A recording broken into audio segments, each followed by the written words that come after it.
Cheers to making it through 2025. We did it.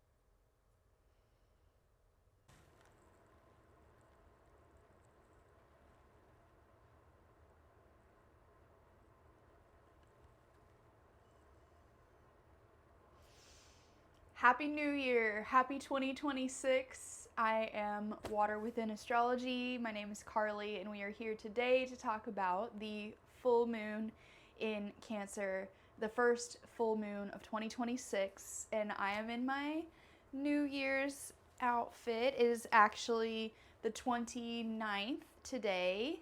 I'm sorry, the 30th. Today is the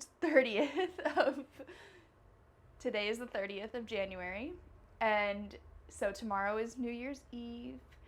This Saturday is the full moon, which means that the moon has an intrinsic Saturnian quality to it, being on a Saturn day. And we know that it's Capricorn season, and Capricorn's ruling planet is Saturn. So we are going to talk about Saturn a lot today, and we are going to talk about the full moon in Cancer at 13 degrees, occurring at 5:03 a.m. Eastern Standard Time, so checking that time according to where you are located in the world.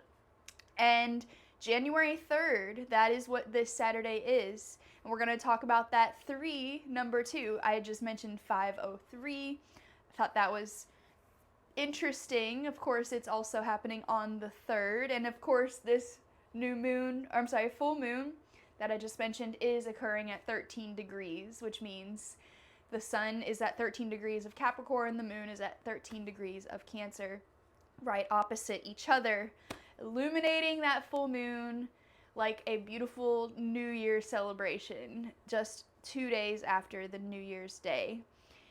And speaking of New Year's Day, we have a conjunction of Mars and Venus occurring. We have Mercury moving into Capricorn, creating a stellium, of that being the 4th planet in Capricorn now: Sun, Moon, Mars, Venus, and Mercury. And on that first day of the year is when Mercury moves, giving the new year a vibe of let's get to work. And maybe you are done with the festivities, you are done taking time off, you're ready to jump in and get things done, and I don't blame you.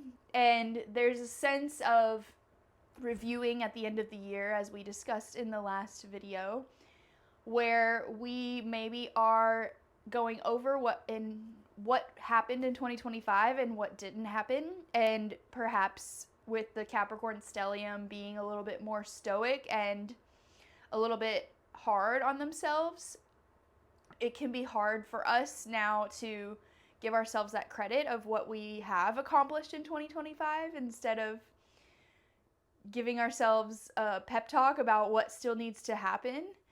And I think both are valuable, but I think Capricorn has a tendency to bulldoze past itself and giving itself the recognition that it deserves, and can often become that stoic person because it doesn't give itself that time of appreciation and gratitude and feeling good about how much hard work it has done, because we have done a lot of work this year, and whether any of us liked it or not, we went through a lot of changes. Astrologically, this year was unprecedented with new positions for all the planets. And a lot of the planets actually just gave us a preview of what the energy was going to be like in 2026. Oh, look at the rainbow. And so in 2026, we are going to be getting the full effect of these planets moving into new territories, starting off with Neptune and Saturn conjunct at 0 degrees of Aries in February 20th. So mark your calendars, get ready. We're not there yet. 3 days after the Chinese New Year is when that occurs. Chinese New Year is on February the 17th. So for most of Capricorn season, we are going to have this Capricorn stellium, and then in the later part of January, we're going to move into an Aquarius stellium. So there is a lot of Saturn energy at the beginning of the year here. Aquarius is another one of the signs that Saturn rules. It's co-ruled by Uranus in modern astrology. So Aquarius and Capricorn being the coldest time of the year as well. Not that any of us need to be reminded of that here in the Northern Hemisphere. We are feeling the effects of the world being cold, nature being cold, the wind blowing and biting at our skin, and that is unfortunately a very Saturnian vibe.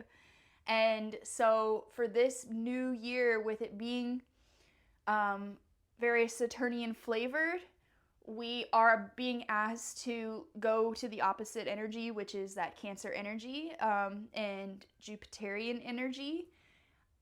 Saturn is the great malefic planet, while Jupiter is the great benefic planet. Malefic bringing bad, Jupiter and benefic bringing good. So, and it just so happens that Jupiter is hanging out in Cancer. It's not a conjunction with the moon. The moon is at 13 degrees and Jupiter is at 21 degrees of Cancer. And so the fact that they are still technically in opposition by sign is a thing for me in the way that I interpret charts. And I think this Jupiter in Cancer is almost equal to a stellium in Cancer. If you think about how Jupiter is in its domicile in Cancer, it means it's performing its strongest, exaltation. It is its happiest there in Cancer because Jupiter in Cancer has an opportunity to bring a feeling of safety and connection and togetherness and intuition, like heightened intuition, heightened psychic abilities. Cancer is a highly psychic, highly mystical and feminine water sign.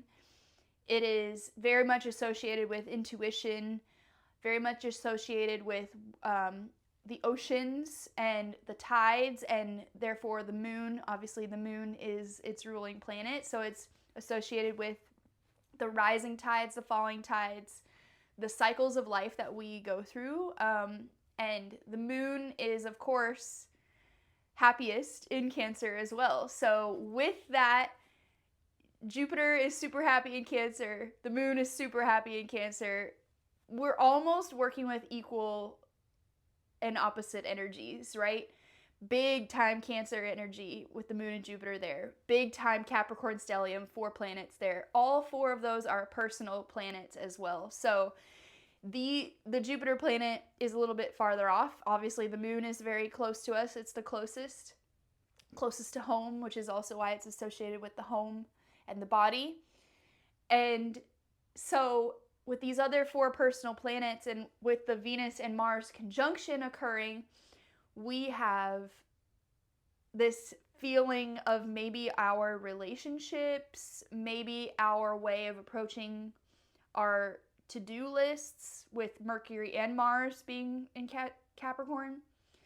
Perhaps there's a way of us being a little bit more rigid and a little bit more disciplined, a little bit more patient, a little bit more willing to go into the difficult spaces in order to get done what needs to get done. And then there's the Cancer, which is the safety zone and the comfort zone. And there's these opposing feelings, right? This, I'm going to get out of my comfort zone. I'm going to go out into the wilderness and climb my mountain because I'm a mountain goat. That's Cancer or Capricorn. And then there's the Cancer crab, which is like, I'm going to stay home. My home is always on my back because I'm a crab with a shell. And my home is always changing. The ocean is always changing. But it's always constant at the same time. And anyways, that's a little bit off topic, but this opposite feeling of Cancer wanting to stay in its comfort zone and wanting to stay safe and wanting to create a sense of safety. With Jupiter in Cancer, we're being asked to expand our ideas of what it looks like to be at home, to create a safe space for ourselves, to create a safe space within our bodies, to feel safe within our bodies, to feel safe about trusting our psychic abilities, our intuition, which I think a lot of us struggle with knowing the difference between intuition and trauma. And, trauma wants to keep us safe, and sometimes our inner narrative can turn to that fear, and it can be like, this is all you can hear because it's overriding the intuition. The intuition works on a more subtle level, and it works on a more, what is it that you really want, right? Like, what is that you really want, that this is overriding, that this fear is trying to keep you safe? Yes, it's not really a bad thing necessarily. It's trying to keep us safe. But then there's the intuition that says, but you know that if you don't do this, then a part of your soul will die. Not to be dramatic, but it can be like that. It can be that serious when we ignore our intuition and we ignore our soul's purpose and our soul's mission. And with the Cancer energy, maybe there is something about wanting to expand our ability to serve others. And, Cancer is the mother archetype, and maybe we're expanding our idea of what it looks like to be a mother in one way or another. That could be literally a mother of a child, or it could be a mother of a project, a leader in a way, like a feminine leader that leads from the heart. It could be leading in a creative project, because Cancer is very creative. It's the mother that gives birth, and we give birth to a lot of things, not just babies, as human beings, and we have this creative force that is known as Kundalini energy, and it originates in the womb. It originates in the base of the spine for men and women.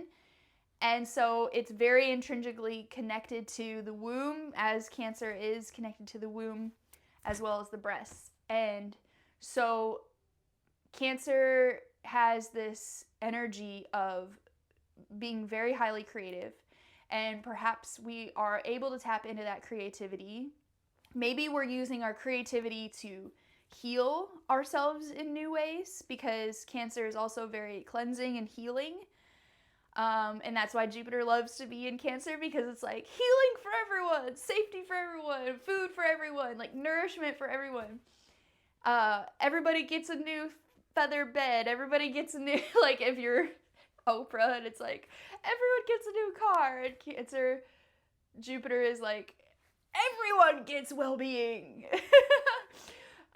And we have Jupiter in Cancer up until June of 2026, so we are not done yet, and I'm so happy, coming from your Cancer rising friend. And maybe there is some bias about the feeling of Jupiter in Cancer being really powerful, because that's happening in my first house, but I feel that it is in its exaltation. I feel it is true that Jupiter, pretty much in any sign that it works with, is gonna blow that energy up. So I think that's a pretty fair judgment to make about these energies being big. The stellium in this Cancer is like very, very big energy. And that's what we do on New Year's, right? We go big or go home. And whatever you have planned for New Year's, I would say it's really important for us to be able to prioritize our safety during this time. Maybe you're someone who is feeling like this year is different and you just want to stay home. I'm personally staying home and doing my rituals this year. Another thing about Cancer and Capricorn axis is it's very highly attached to ancestry and nostalgia. Cancer is the more nostalgic and is like kind of maybe sometimes as an unhealed archetype, the baby that can't let go of its mother, because it's the mother and the baby and the same archetype. It's kind of like the healed and unhealed. And then sometimes it becomes that baby that can't let go of its mother and it can't function on its own. And in the same way, that could be a symbol of how we are not able to let go of our past. And I think with Neptune being in Pisces until the 26th of January, we are going to be having a January of letting things go, and a January of, and then that Capricorn also can be loyal to a fault, and it can be, so loyal that it doesn't really understand that it's not good for it anymore, because I think sometimes with Saturnian energy you can confuse discipline and pleasure and be like, no, I have to suffer in order to get this pleasure, and if I didn't suffer enough for it, then I didn't deserve it. And that is really toxic and dangerous, and that's why it's so important for us Capricorn placements, right? We all have Capricorn somewhere in our chart, for us to give ourselves that acknowledgement and to really take that empathy from Jupiter in Cancer, that moon in Cancer, and just give that to ourselves as well. That Neptune in Pisces too is very empathetic, very highly unconditional love. And so we need to take that and soothe this Capricorn, because there's nothing wrong with Capricorn energy. There's nothing wrong with discipline and getting to work and building a legacy and all the things that Capricorn does so well. What can get toxic about Capricorn is that the stoicism and the coldness and being cut off from emotions and from pain and from pleasure, and I say pain as in pain of memories, and that's maybe what we do to escape is go into the work mode, and we just work it away, because Capricorn has a tendency to do that. All the earth signs do. But we have to remember that when we cut ourselves off and keep ourselves at a distance from our soft side, the Cancer side, we become permanently masked. And in Capricorn, it's more of a mask of how do we show up at work? Who do we have to be there? Which role are we playing? Maybe we were playing a role during our family gatherings this holiday season if you were with family, and you had to mask in some way or another because you can't show up fully in your family space. And if you are someone who is like that, I completely understand, and I think we have to give ourselves permission to take that mask off when we're not being called to perform in the ways that we really shouldn't have to, but it's kind of the way of the world, and we're working on it, so whatever. Anyways, that's a big topic. And so when we start to mask so often the way that Capricorn sometimes can, it can become cut off. And then when we move into Aquarius season, which is the next step after Capricorn, Aquarius has the danger of becoming completely robotic with its association with technology. And it can become the technology, and it can be that cold and that lifeless and soulless. And what are we learning that technology does? Something I didn't know personally about it until all the things that are happening now is that technology takes a lot of water, and it a lot. And so there was this really beautiful I think analogy that fits really well with this energy is in the old mythology, there were oracles, and there was the Oracle of Delphi. If that name sounds familiar to you. And what an oracle was typically a female person who would reside nearby water, and it would commune with the water, it would commune with nature, and she would use the power of the water and the power of her intuition and her mysticism that she was trained in. Normally she's a trained priestess, and she was able to divine answers for people when they came with questions to the oracle. But she relied on that connection with the water, and the water played a big role in her ability to divine. And so now what we're seeing is a world where people have turned to technology as an oracle. And I'm going to tag this person below who posted about this because it's very profound. It's Marya Stark. I think I'm saying her name right. Anyways, look up her music. Look it up. She's amazing. She talks about how now we go to the internet as an oracle, right? We go to Google with our questions. We go to ChatGPT. I don't, God forbid. I don't know if I will ever be a ChatGPT normie. But anyways, especially after knowing this whole thing that I'm explaining. So now we go to the internet as an oracle, but we do not have an offering for her, because in the old days people would make a pilgrimage to meet the oracle. They would have to climb, and they would have to hike, and they would have to swim, and they would have to take a boat or whatever they had to do to get to her. And there was a sacrifice that was occurring with the pilgrimage, and the sweat from their brow was offered. Maybe they even came with gifts as an offering because that was traditional. Now we have nothing, and we are taking all this water to use the AI in the way that we do. Probably should have saved this video for the next one, but it's fine. I'm sure it'll come up a lot with Pluto and Aquarius next 20 years. We're going to be talking about this. So now there's no offering, and now the water is being taken and taken and taken and taken, and where's the balance? Do we even acknowledge the AI in the way that we would acknowledge if we were asking a person? And obviously we know that the AI is being trained by humanity on how to treat us. And people that I do know who use this technology definitely don't treat it very nicely. I'm laughing to cover up my fear and sadness. I don't know. Sorry. Yeah. Just nervous laughter.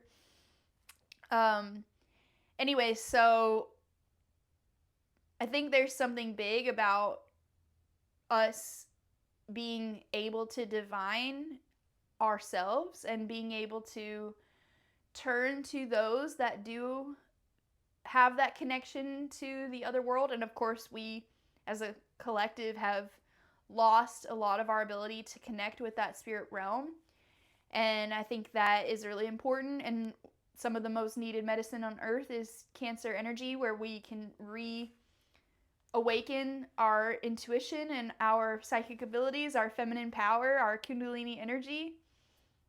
And,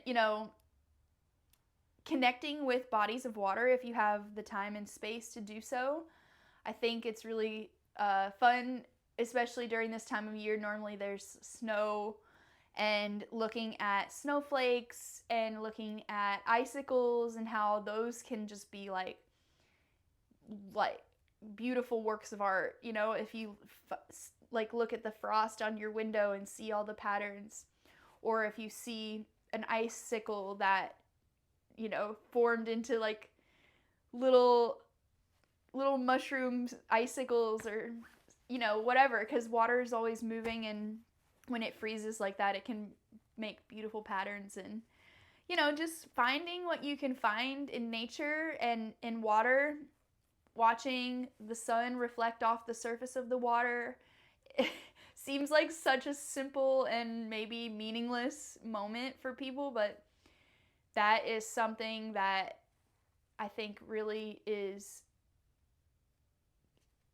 a tool for connection to the body of water, and to use that as like kind of like what if you have ever meditated with a candle flame, you know, just holding that gaze and getting lost in the abstract symbols that appear in the, you know, like watching a fire, you know, after a while you start to watch and things start to appear and it's like, oh wow, like, you know, you can go into those elements and see if there's a message there for you.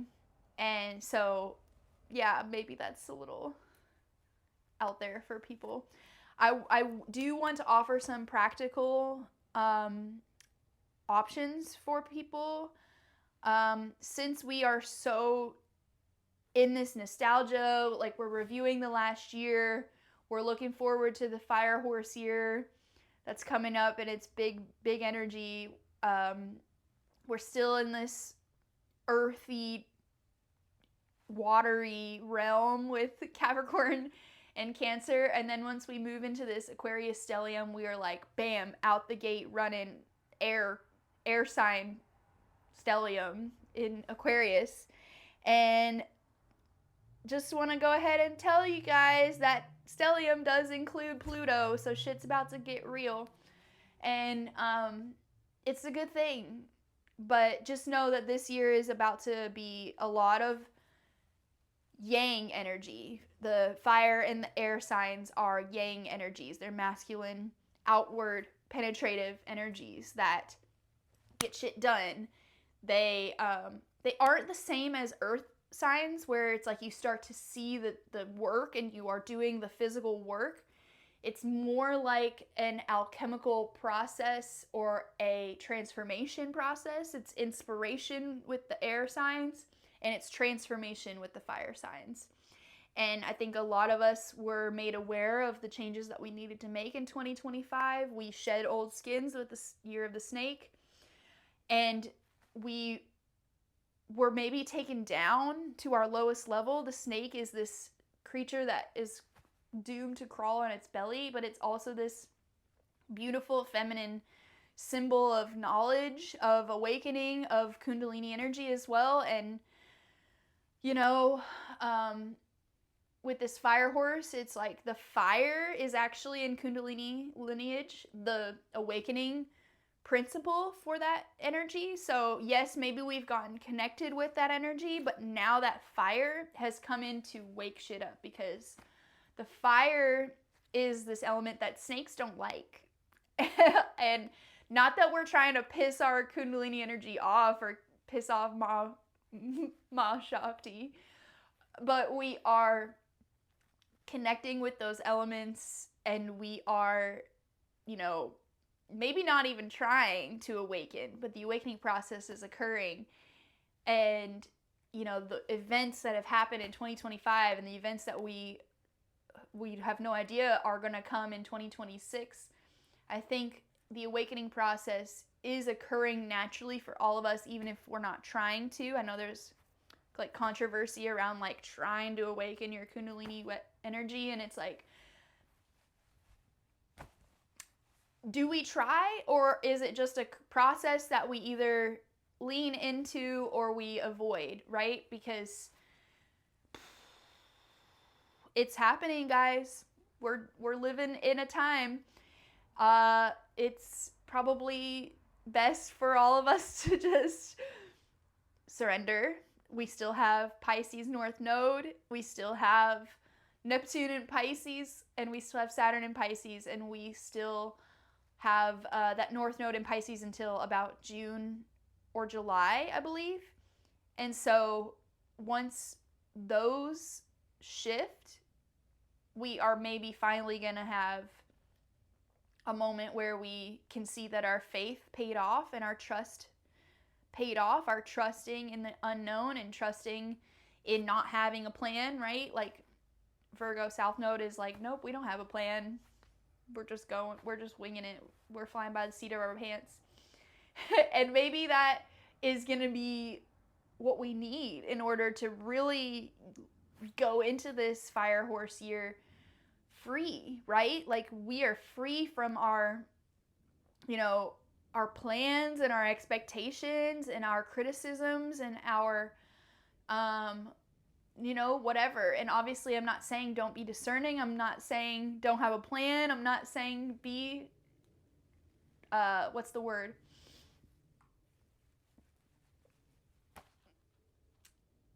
Yeah, like, be unrealistic about what you think you can go do, like, just don't take it too far, okay? Like, and, but trust and surrender and believe. And if you haven't already during this year of 2025, finding something that we can cling to as a refuge spiritually when things get tough. And that can be really difficult for a lot of us. A lot of us have trauma. A lot of us have religious conditioning that we're still working to undo. I'm one of them. I'm with you. That's why I'm doing this. This is why I'm learning about astrology. I'm learning about the power of plants. I'm learning about the power of ritual, the power of the elements, the power of the cycle of the year. And I have those anchors now for me to move through the year. And I'm super, super, super grateful that we live in such a crazy mystical puzzle grid of interchanging elements and celebrations and themes of living in accordance with nature and living with our changes that we go through the year. And anyways, it's just really beautiful. I think ways to connect with our ancestors right now, of course, if you were with family for Christmas, maybe there were some things that came up that were like, man, I wish that my grandma was still here. I wish that we still did these, rituals or traditions that now that they're gone, we don't do anymore. Doing those rituals, keeping them alive when these people are gone, or whatever it is, that's really powerful. And I think we are also connecting with we're healing a lot through our dreams, and I've connected with my ancestors a lot through my dreams lately. And there's a lot of work that is done in that realm, that liminal space of the dream world. And so maybe like part of that Pisces stellium is like letting go of like having to do it in the real world, and knowing that like there is a psychic and spiritual process of healing that's taking place every night when we go to sleep. And so, yeah, a couple more things I want to make sure and say. There's a lot to be said right now, but I'm gonna try to keep it a little bit shorter on this one. Venus and Mars are gonna have their conjunction. Chiron is going direct on the 2nd of January. Chiron is going to be moving into Taurus come June. Black Moon Lilith just moved into Sagittarius on the 20th of December. And that's a big deal.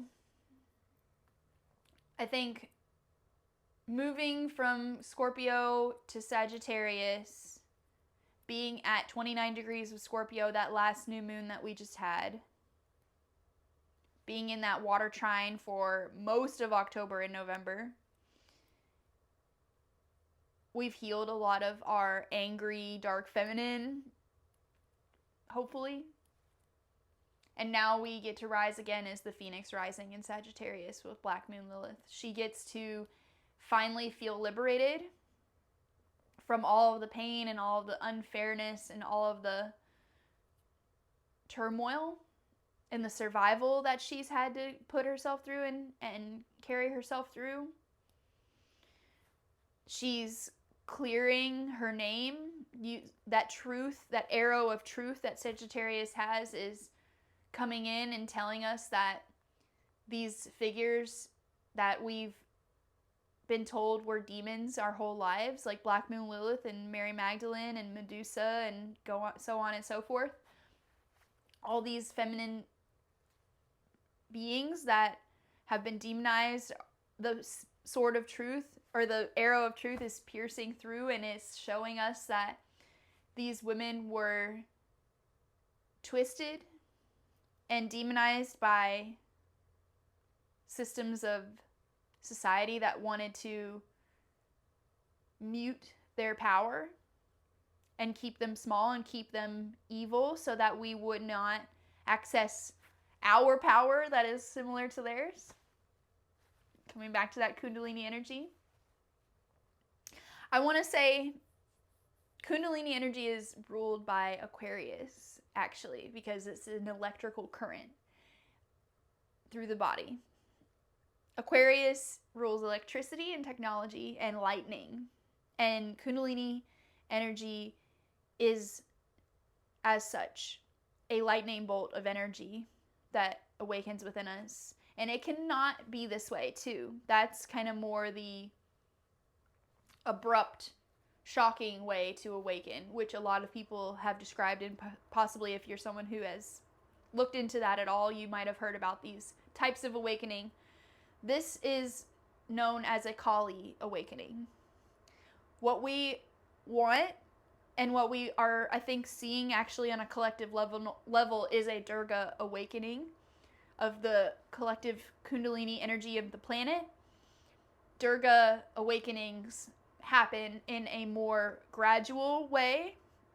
They happen in a way that is, yes, can be shocking, yes, can pull the wall over our eyes or rip the veil off, and it can be quite alarming and jolting in its own fashion, but in a way that we are able to hold it and we're not losing our minds as we go through the process. But if you are someone who's losing your mind, it's okay.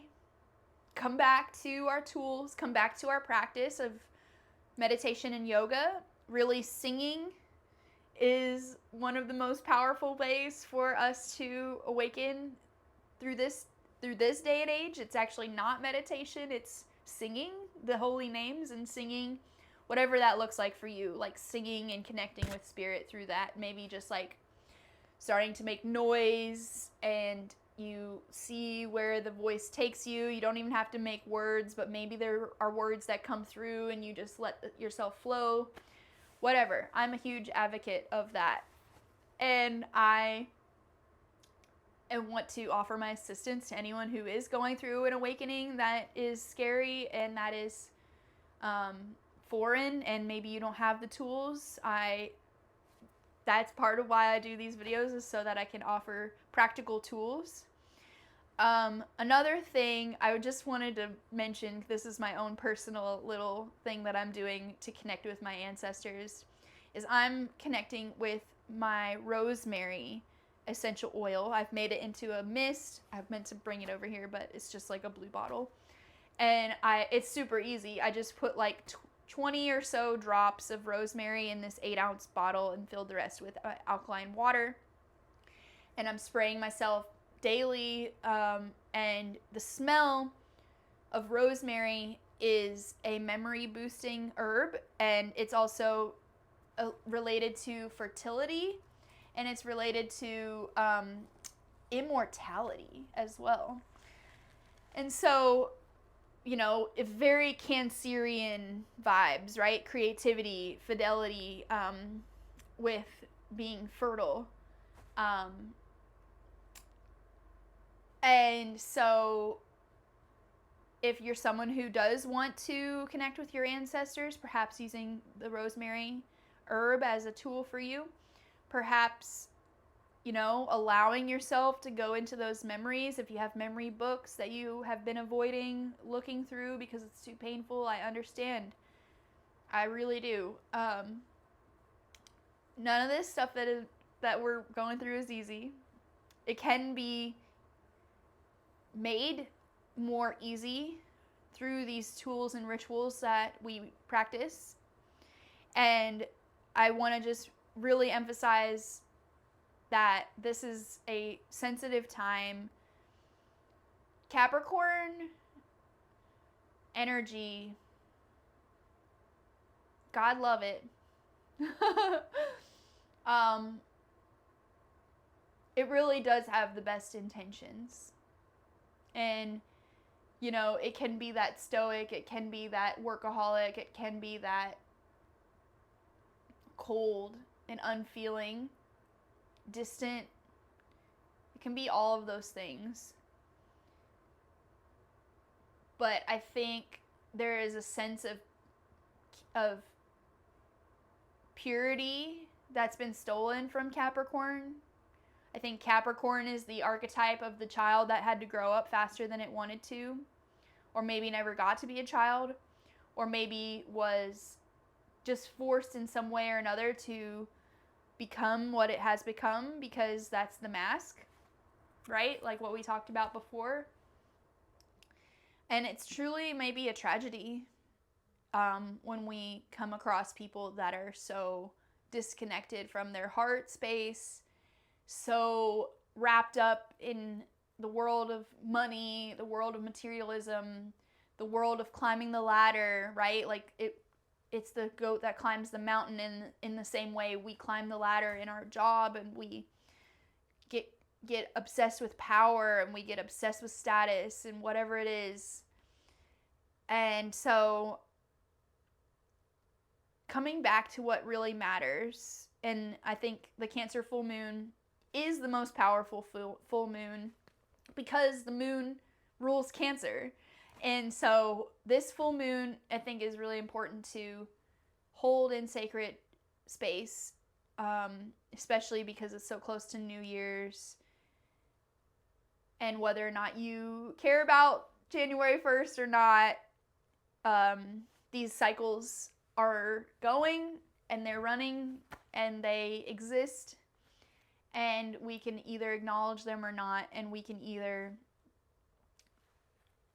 take an opportunity to use the energy in our benefit, or we could just be the kind of like whatever about it, the uncaring and unfeeling vibes, where you forget you've lost your whimsy. Like, that's the meme, right? Like Capricorn sometimes has lost its whimsy, and Cancer is here to soften those parts of Capricorn that are hardened and they are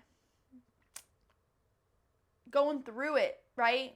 Because most of the time, the people that I've met that have Capricorn stelliums have had a lot of big hearts, like beautiful big hearts, and they just struggle with being able to express it in the way that is effective, in the way that doesn't come off as like, I'm more powerful than you, or I'm, in control and you're not in control, or whatever it is. It's like,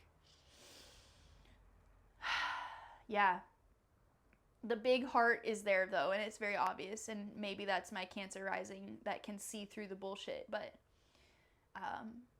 yeah, I think a lot of us might be feeling that way, maybe a little apathetic, and I think we just need to remember that this new fire air energy that we're going to be moving in 2026 is going to reignite our spark, reignite the passion within us, our passion for life, and it's going to re-inspire us if we're feeling uninspired. And maybe we can take what we've gathered in 2025, maybe if we took this water earth energy seriously, and we took time to reconnect with nature, and we took time to connect with the power of cleansing ourselves in one way or another, spiritually, energetically, physically, whatever, we can in the next year appreciate those things a little bit more, even if they were really difficult for us and they were, emotional and they were whatever. So that's what I have for us today. as far as my notes go. And I am going to draw a rune for us. And this time I chose 2 runes to write on the candle. And so it could be either of these 2 that I pull here, or it could be another one. I've been playing this game where I write a rune that I think is related to the energy. And I see what I get when I pull the rock. The hematite. That's what they're made of. Okay. Nope, not one that I wrote, but that's okay. Oh, yeah, okay. Feel that. So it's just the eye. It's just like one line. I am so bad at pronouncing these, so please bear with me. Isaz. I-S-A-Z. Which really is totally it. It means ice and challenge. Yeah. And I have said before that Scorpio is more associated with frozen emotions because of its fixed water quality. But I think Capricorn also has that similar quality because it's the coldest time of the year. Capricorn season starts on the winter solstice, the longest night. And, you know, with it being opposite Cancer, Cancer is like the crybaby, right? Like, Cancer cries a lot, and it's great. It's great. It's not a bad thing. Please know that. That's not what I'm saying at all. But Capricorn's like the person that can't cry. And so that's the opposite spectrum. Like, Cancer's like, I'm crying over everything. And Capricorn's like, if I get a tear a year, you're doing good. You gotta, you know? So I think there's a lot of frozen emotions stuck there. And what does the earth sign need to do to access these stuck emotions is get into the body. So dancing, singing, whatever, using the essential oils, massaging. Oh, that's a great one for Cancer Capricorn access. It's like massaging yourself or your partner or whatever. You know, that Venus and Mars conjunction is coming back around because we had a Venus star point in Capricorn 4 years ago. And now we're having this next Capricorn or Venus star point in Capricorn occur again. And now we're maybe seeing how the efforts have paid off after 4 years. This could be a really beautiful time to meet soulmates. And that's pretty much across the board, especially if you have Cancer or Capricorn placements. I think especially if you are a Capricorn in 2026, you're going to have some really beautiful, maybe love relationships develop, maybe not, because you have Jupiter and Cancer in your 7th house. That's for Capricorn risings. So, anyways, just throwing that in there. If you would like a reading from me, I am available for readings. I am officially graduated from my astrology school. Thank you, Nightlight Astrology. I am so grateful to be out here doing God's work. Yeah, I'm super grateful. I got my, like right after I recorded my last video, I got my certificate in the mail, or in the email, and so I'm super excited to be going into 2026 officially certified astrologer. Yeah, so and if you are someone who is interested in living cyclically, I took this year off because of my astrology school to stop doing the ceremonies that I was doing in 2024. And those ceremonies were for Imbolc, Beltane, Samhain, so on and so forth, the cross-quarter holidays. And I think they go really well when I am someone who has been trained in yoga, and now I've been trained in astrology, and now my pagan ceremonies are the next frontier for me. And I think tying them all together is kind of where I'm headed. It is where I'm headed. And I think that's where I find my future lies. And I think that for me to continue this journey of connecting with nature and connecting with my ancestors, but also living in a way that isn't like, we are just going to do everything the way it used to be done. Like, no, I'm not going to ignore what's going on now and like the new issues that have arisen that are important that we need to deal with. Anyways, so if you're someone who's interested in doing those types of things, I'm going to be starting to do them online as well as in person. And so I would love to see you guys there in 2026 with me. Let's hang out. Let's light some candles. Let's do some spells. Let's sing our songs. And let's come together in true Aquarius Pluto fashion. Okay, so let's draw our card. I, of course, had to use the Oceanic Tarot with our Crab Cancer Moon energy. And I want to just thank you all for being here for this collective reading. I want to please ask that the oceanic beings associated with this deck come through with messages for us that we need here on YouTube. What is it that we need to know here on this full moon in Cancer, this moony moon, this Cancer crabby moon? Yeah, and I don't want to glaze over the fact that Cancer can be very moody. That's where we got the name mood, is from moon, and the changing and the crying and the sensitivity. And so that could all be coming up too for you right now, and that Capricorn energy might not be helping. So let's just do our best to remember the empathy, remember that Jupiter is there. I think with Jupiter being there, that's why I'm leaning more towards everything's going to be great, Cancer energy. It's not going to be annoying. It's not going to be crying. But I think we're in a process of letting go, whether we like it or not, whether that has anything to do with Capricorn. You know, like, we're letting go. And grief is a necessary process that we cannot skip over. And we have to continue to move through it as it appears and keep showing up even when it's different every day. Maybe we're different every day, and that's okay. Just keep meeting yourself where you are with empathy and love. And don't try to convince yourself that it's not there, right? Don't put that mask on when it's just you in the mirror. Be real with yourself. That's that Saturnian energy, is like being real with yourself. Are you okay? What do you need? Cancer gets the needs. Cancer is the mother that nourishes. How can we be our own sacred mother?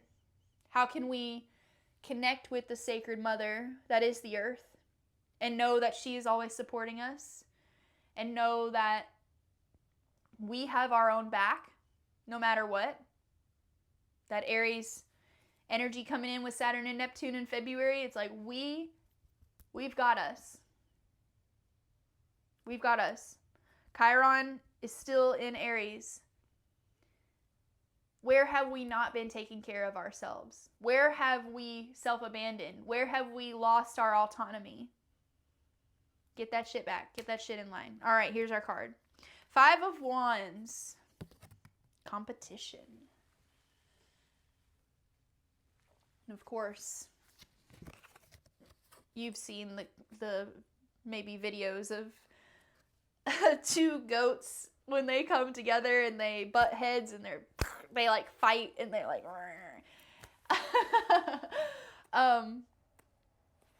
that's what I just thought of when I heard that word, competition. 5s are associated with change.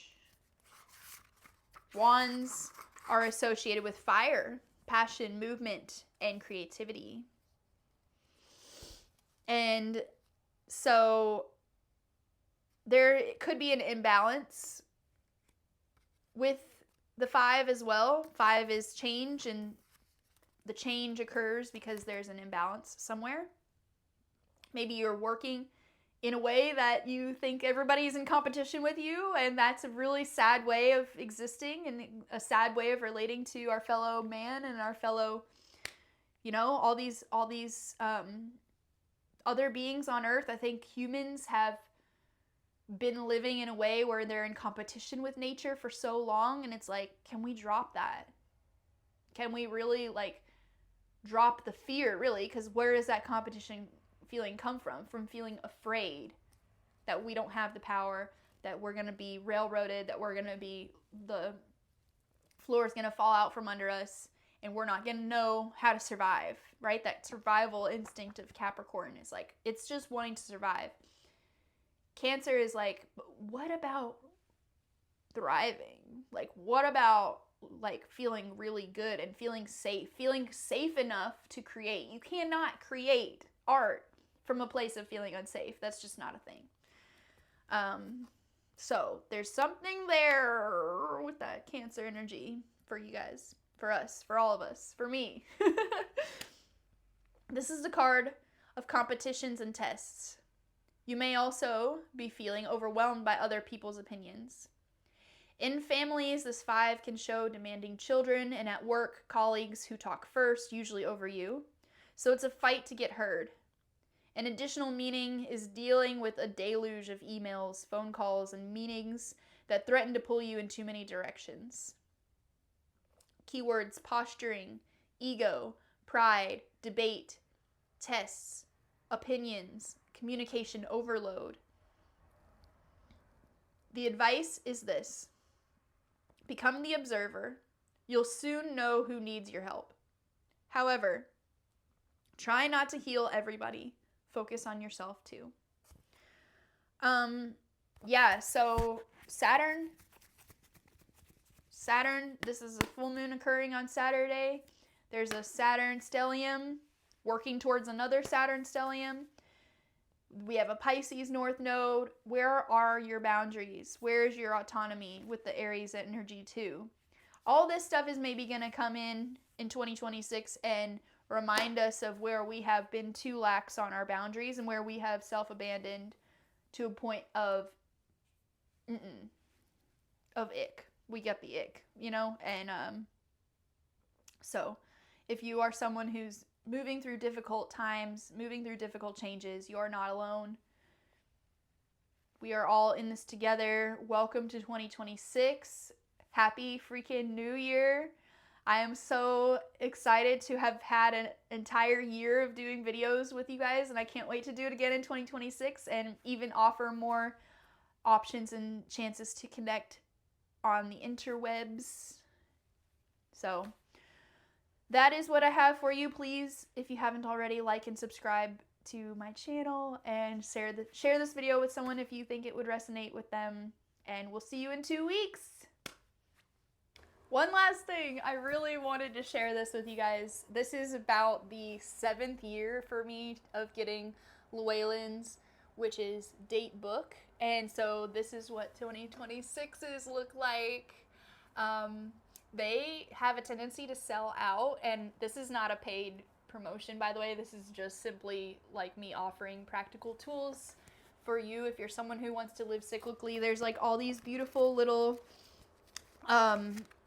tidbits and information about each full moon and about I really like them because it's got recipes, and it's got lore about old witches and kind of the more spooky tales too, which is actually crazy. Some of these are crazy, but obviously that's not the type of witchcraft that we're doing here, but it's really cool, and I wanted to share this. Also, it's a ritual, a simple-ish ritual of letting go at the full moon in Cancer. The full moon in Cancer is a great time for magical cleansing. One method used in the Ozarks is to take and measure out a length of ordinary household twine or string, white or red, from the top of your head down to your toes. So measuring all the way down. You've got this one long string, cut the string at its length, so all the way. Then knot the two ends together to form a loop. Easy. Take and lower the hoop down around your body like a portal and start at your head and stepping out of the loop once it reaches your feet. So take it off at the bottom. Do this 3 times. Go all the way through your body 3 times, moving through you. And then tie 3 knots in the string, not 3, 3. 3 knots in the string so that it can no longer pull out into a hoop. So I guess just right down the middle for the 2 sides coming together. That's kind of where they lost me a little bit, but I'm trying to figure it out.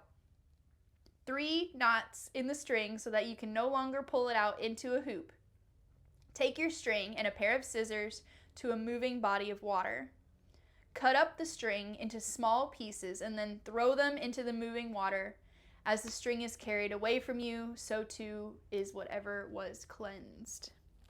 So of course you can use that ritual. Please, please, please use a biodegradable string. We don't want to pollute the oceans and the waterways. Like, come on guys, it's 2026. We don't do that. But yeah, using like a hemp cord or something like that. I am going to use a hemp cord. And I think I'm going to create like a releasing spell to say while I'm moving the string through me like a portal. And just get real about what needs to really be let go of at this last little bit of Neptune in Pisces and Saturn in Pisces. So, because in order for us to make our dreams come true, we have to let go of the dead weight. And that's what my whole last video was about. So I'm not going to go and hammer that anymore, but I really, really, really am so grateful for you if you've stayed to the end of this video, and we'll see you in 2 weeks.